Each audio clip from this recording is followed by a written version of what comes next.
ఇండియాలో మా ఊరు అరసవల్లి సూర్యనారాయణ స్వామి దేవాలయం మేము అక్కడ వంశపారంపర్య ధర్మగంట నేను 9వ తరగతి వచ్చుకుని ఆ గంటకు వచ్చి దాదాపుగా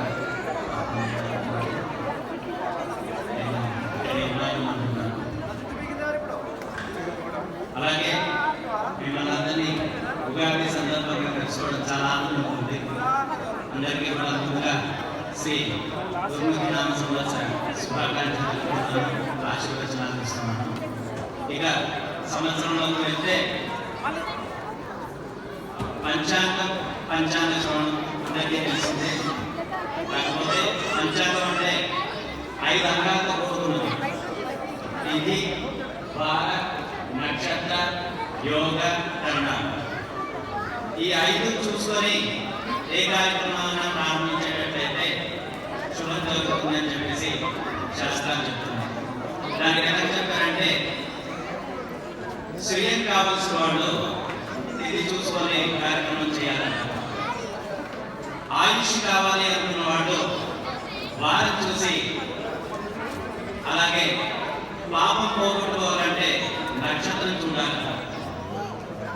రోగ నివారణ జరగాలి అంటే యోగం చూడాలి. కార్యసిద్ధి కావాలంటే కరణం చూడాలి. ఈ 5 కలిపితేనే పంచాంగం. అందుకనేసి ఏదైనా కార్యక్రమం ఎవరైనా సాధించాలి అనుకుంటే పంచాంగాన్ని తప్పకుండా చూడాలని చెప్పేసి శాస్త్రం చెప్తున్నారు. ఇంకా ఈ 5ని తెలుసుకోవాలి అంటే ప్రతి దినం పంచాంగం అవసరం ఎంతో మన జీవితంలో ఉంటుంది. ఇది ఒక అద్భుతమైన శాస్త్రం, జ్యోతిష్ శాస్త్రం. ఈ శాస్త్రాన్ని నమ్మిన వారు చాలా అద్భుతాలు సాధిస్తారు. అలాగే శ్రీ గురుముఖి నామ సంవత్సరంలో చూసుకుంటే కలియుగ శతాబ్దాలు 5117, విక్రమ శతాబ్దాలు 2073, హిజరీ శతాబ్దాలు 1936-37, భారతదేశ స్వతంత్ర శతాబ్దాలు 69, శంకరాచార్యాబ్దాలు 2088. అలాగే మనం ఇంగ్లీష్ సంవత్సరాలు చూసుకుంటే 2016-2017. ఈ సంవత్సరం రాజు శుక్రుడు, మంత్రి అర్ఘ్యాధిపతి శుక్రుడు, సేనాధిపతి మేఘాధిపతి బుధుడు, పూర్వ సస్యాధిపతి నీరసాధిపతి శని. దీనివల్ల వర్షాలు బాగా పడతాయని చెప్తున్నారు. దీనివల్ల మనకి సస్యాభివృద్ధి ఉంటుందనేసి పాడి పంటలు ఎక్కువగా పడతాయని చెప్పేసి చెప్తున్నారు. అలాగే ఈ సంవత్సరం మనకి ఇండియాలో కృష్ణా నదికి పుష్కరాలు ఉన్నాయి. అవి ఆగస్టు 11వ తేదీ నుంచి కూడా స్టార్ట్ అయ్యి 12వ తేదీ నుంచి కూడా స్టార్ట్ అయ్యి 12 రోజులుగా గడుస్తుంటుంది. అవన్నీ అందరికీ తెలిసిందే. అలాగే ఈ సంవత్సరం గురుముఖి నామ సంవత్సరం అత్యంత విలువైనది. ఎందుకు అనగా భగవద్గీతలో శ్రీకృష్ణ పరమాత్మ చెప్తాడు, కాల కలయితామహం, బలిష్టమైన కాలస్వరూపాన్ని నేనే అని చెప్తాడు. ఆ కాలస్వరూపం ఎంత బలిష్టమైందంటే ఎంతటి వాడైనా సరే కాలానికి లొంగి ఉండవలసిందే. కాలాతిక్రమణ చేసి మనం చేసేదేమీ లేదు. అందుకని చెప్పేసి ఈ చాంద్రమానుసారంగా శ్రీ గురుముఖి నామ సంవత్సరాన్ని కలిగిన సంవత్సరాన్ని అహిపుత్రియ అనే పేరు గల రుద్ర స్వరూప దేవత అంటే శివుణ్ణి చెప్తారు. అందుకే ఆ దేవతా స్వరూపంగా శివుణ్ణి ఈ సంవత్సరం అందరూ కూడా శివాభిషేకాలు అట్లీస్ట్ వారానికి ఒకసారి దేవాలయానికి వెళ్ళి దర్శనం చేసుకోవాల్సిన ఆవశ్యకత కోసం శాస్త్రం చెప్తున్నారు. అలాగే రాశి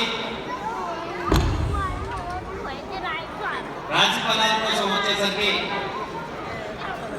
మేషరాశి అశ్విని నక్షత్రం 1, 2, 3, 4 పాదాలు, భరణి నక్షత్రం 1, 2, 3, 4 పాదాలు, కృత్తిక 1. వీళ్ళకి ఆదాయం 2, వ్యయం 8. చాలా బాగుంది. రాజ్యపూజ్యం 1, అవమానం 7. ఈ రాశి వాళ్ళు చాలా జాగ్రత్తగా ఉండాలి. ఈ రాశి కానీ మీకు తెలియకపోయేటట్లయితే మార్చి 21 నుంచి ఏప్రిల్ 19 మధ్యలో పుట్టిన వాళ్ళకి ఈ రాశి వర్తిస్తుంది.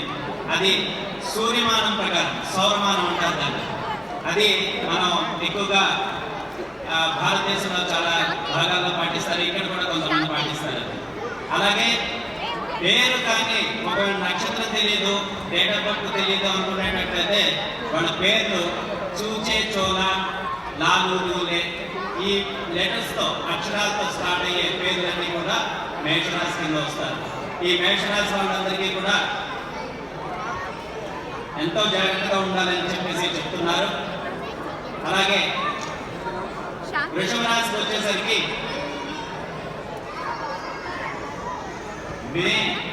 ఏప్రిల్ 20 నుంచి మే 20 వరకు మధ్యలో పుట్టిన వాళ్ళు, కృతికా నక్షత్రం 2, 3, 4 పాదాలు, రోహిణి 1, 2, 3, 4 పాదాలు, మృగశీర్ష 1, 2 పాదాలు. వీళ్ళకి ఆదాయం 11, వ్యయం 14. చాలా బాగుంది. తర్వాత రాజ్యపూజ్యం 4, అవమానం 7. బాగా నోట్ చేసుకోండి. ఎందుకంటే వీళ్ళకి ఉద్యోగ భారం ఎక్కువగా ఉంటుందని చెప్పేసి చెప్తున్నారు. ఉద్యోగం చేసేవారు, ఉద్యోగ ప్రయత్నాలు జరిగే వారికి ఉద్యోగాలు దొరుకుతాయని చెప్పేసి చెప్తున్నారు. అదే తర్వాత మిథున రాశి మే 21 నుండి జూన్ 21 వరకు మధ్యలో పుట్టే వాళ్ళందరూ కూడా ఈ రాశి కింద వస్తారండి. మృగశిర నక్షత్రం 3, 4 పాదాలు, ఆరుద్ర 1, 4 పాదం, తర్వాత ఆరుద్ర 1, 2, 3, 4 పాదాలు. తర్వాత మనకి పునర్వసు 1, 2, 3 పాదాల కోసం చెప్తున్నారండి. వీళ్ళకి ఆదాయం 14, వ్యయం 11. $3 సేవ్ చేస్తారండి.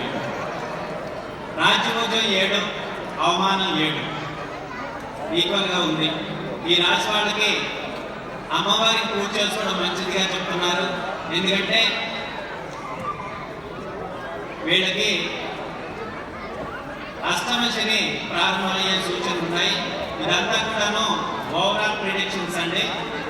ఏ ఒక్కరికి కూడా తమ తమ జాతకాలకు అనుగుణంగానే ఇది వర్తిస్తుంది. నేను చెప్పేది సంవత్సర ఫలం ఆశీర్వదించి ఆ విధంగానే చెప్తున్నాను తప్ప ఇది మీకు ఇండివిజువల్గా అప్లై అవుతుందా లేదా అనేది మీరు జాతకం చూపెట్టేటప్పుడు మీ జాతక తాలూకా కాలాన్ని బట్టి, టైంని బట్టి మాత్రమే ఇది నిర్ణయం చెప్తాను జరుగుతుంటుంది. ఇంకా 4వ రాశి అయినటువంటి కర్కాటక రాశి, ఇది మే 21 నుండి జూన్ 20 వరకు, జూలై 20 జూన్ 20 వరకు మధ్యలో పుట్టే వాళ్ళకి ఇది వర్తిస్తుందండి. అలాగే పునర్వసు 4 పాదాలు, పుష్యమి 1, 2, 3, 4 పాదాలు, ఆశ్లేష 1, 2, 3, 4 పాదాలు వాళ్ళు. ఆదాయం 8 అండి వీరికి, వ్యయం 11, రాజ్యపూజ్యం 3, అవమానం 3. ఈ రాశి వారు కూడాను జాగ్రత్తగా ఉండాలని చెప్పేసి చెప్తున్నారు. వాహన ప్రమాదాలు ఉన్నట్టుగా చెప్తున్నారండి. కాబట్టి దయచేసి కార్ డ్రైవ్ చేసేటప్పుడు కేర్ఫుల్గా ఉండండి. నెక్స్ట్ రాశి అండి సింహరాశి. జూలై 23 నుంచి ఆగస్టు 22 వరకు మధ్యలో పుట్టే వారికి మఘ నక్షత్రం 1, 2, 3, 4 పాదాలు, ఉబ్బా నక్షత్రం 1, 2, 3, 4 పాదాలు, ఉత్తరా నక్షత్రం 1. వీళ్ళకి ఆదాయం 11, వ్యయం 5 అండి.